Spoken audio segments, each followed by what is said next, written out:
د عمران خان د کامیابی په وجه او د عمران خان د يرنه د عمران خان مخالفینو د تختیدو سلسله جاری شوې ده د پی ټی آی تبع د بیت نخا ملاویږي کنه د حواله سره هم فیصله جاری شوې ده د اسلام آباد های کورټ د عمران خان درخواست هم مسترد کړی دی د عمران خان نااهلي برقرار پاتې شوې ده په دې باندې هم ډیټیل سره ډسکشن کوو د شفاف الیکشن لپاره پی ټی آی په سپریم کورټ کې درخواست دایر کړی دی په دې باندې هم کمپلیټ اپډیټس دی د پی ټی آی امیدوارانو کاغذات نامزدګي په زور باندې واغستل شو د معاملې باندې پی ټی آی لاهور های کورټ سره رجوع کړی ده نور هم ډېر اهم خبرونه دي چې به هم په دې ویډیو کې تاسو سره ډسکس کیږي نو ویډیو خپل هم مکمل وګورئ او مخکې ملګرو سره ضرور شریک کړئ څنګه چې تاسو له معلومه ده دا وخت ګراوند ریالټي کې تاسو وګورئ هغه دا سره چې کله کم ځای کې هم سروې کیږي نو په هغه سروې کې تاسو کته شي چې د عمران خان ډېر ښه پوزیشن وي د عمران خان مقبولیت د نورو سیاسو جماعتونو مقابله کې ډېر زیات وي نو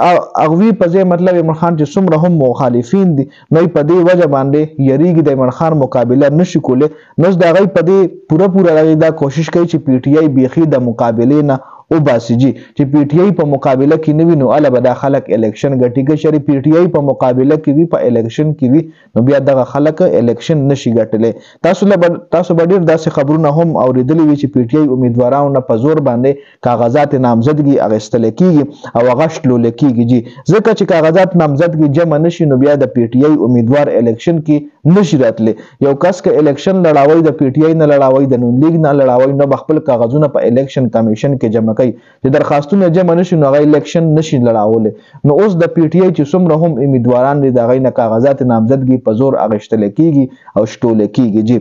بل د بیت نخي حواله سره چې کوم اپډیټس دي د بیت نخ پی ټی آی ته ملو شي کنه د حواله سره د پی ټی آی انټرا پارټي انتخابات چې کوم پېښور های کورټ پاغي فیصله محفوظ کړي و هغه فیصله ورول شو او الیکشن کمیشن ته دا حکم جاری کړو چې سبا یعنی په 22 دسمبر باندې تاسو د دې کیس فیصله کړئ نن ورځ ولې یاد کړئ چې نن تاسو د دې کیس فیصله وکړئ جی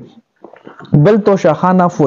فوجداري کیس کې د عمران خان خلاف چې کومه فیصله راغلی و کومه فیصله چې جج همایون دلاور کړی و چې په کومه فیصله عمران خان گرفتار شو 3 سال کې 5 سال نه اهلی بیا عمران خان دغه کیس کې 3 کال چې کم کېدو هغه سزا معطل شو خو 15 کال نه اهلی سزا یې پاتې وجي نو دغه نه اهلی ختمولو د لپاره د عمران خان وکیلانو په اسلام آباد های کورټ کې درخواست دایر کړی دی چې بیا جج عامر فاروق په دغه کیس کې فیصله محفوظ کړی ده چې هغه فیصله تاسو مطلب تاسو الریډي یو بل ویډیو کې ما ډسکس کړی و چې عمران خان درخواست جج عامر فاروق مسترد کړی دی او د عمران خان نه اهلی برقرار پاتې شوی دی جی عمران خان اوماغه 15 کالو د لپاره نه اهل دی هغه درخواست کم ورکړو چې نه اهلی دی ختم شي نو هغه درخواست ولا جج عامر فاروق مسترد کړی دی کمپلیټلی ولا قراصه په ولا راخ کړی دی جی بل شفاف الیکشن د لپاره پی ټی آی سپریم کورټ سره رجوع کړی دی شفاف الیکشن د لپاره اور لیول پلینګ فیلډ ورکول د لپاره پی ټی آی سپریم کورټ کې درخواست دایر کړی دی د پی ټی آی چیرمن بیرستر ګوهرلی خان دا درخواست سپریم کورټ کې جمع کړی دی چې مطلب ټولو پارټیانو ته په یو سترګه وکتل شي ټولو پارټیانو ته د لیول پلینګ فیلډ چې کم دی هغه مطلب پلینګ فیلډ چې کم دی هغه ټولو پارټیانو لیول وساتل شي دا نه چې چاله غټ نظر کیږي چاله سپک نظر کیږي څوک پټوله جلسو لنه پریدي څوک ورکرز کنونشن لنه پریدي او څوک خو کولیام جلسې کوي نو د دې حواله سره بیرستر ګوهرلی خان درخواست سپریم کورټ کې جمع کړی دی جی بل د پی ټی آی رهنما نه کاغذات نامزد کی په زور اغستلو معاملې هم لاهور های کورټ کې چیلنج کړل شوی ده او الیکشن نه منکولو اقدام د آئین خلاف دی لہذا کم خلک چې پی ټی آی نه کاغذات نامزدګي په زور اخلي نو د غي خلاف ته کمپلیټلی کاروایی وکړل شي د کاروایی حکم ورکړل شي جی د پی ټی آی چې کم رهنما دی هغه دا درخواست چې کم دی په سپریم کورټ کې لاهور های کورټ کې سوري جمع کړی دی چې زموږ د کسانو نه کاغذات نامزدګي په زور اغستل کیږي او د پاکستان د آئین خلاف دی جی نو دغه خلکو لدی سزا ورکړل شي بل طرف ته د مراد سعید والد سے پراتلون کې الیکشن کې د حصي اغستلو فیصله کړی ده د عثمان ډار مور هم د خواجه آصف مقابله کې کاغذات نامزدګي جمع کړی دي جی دا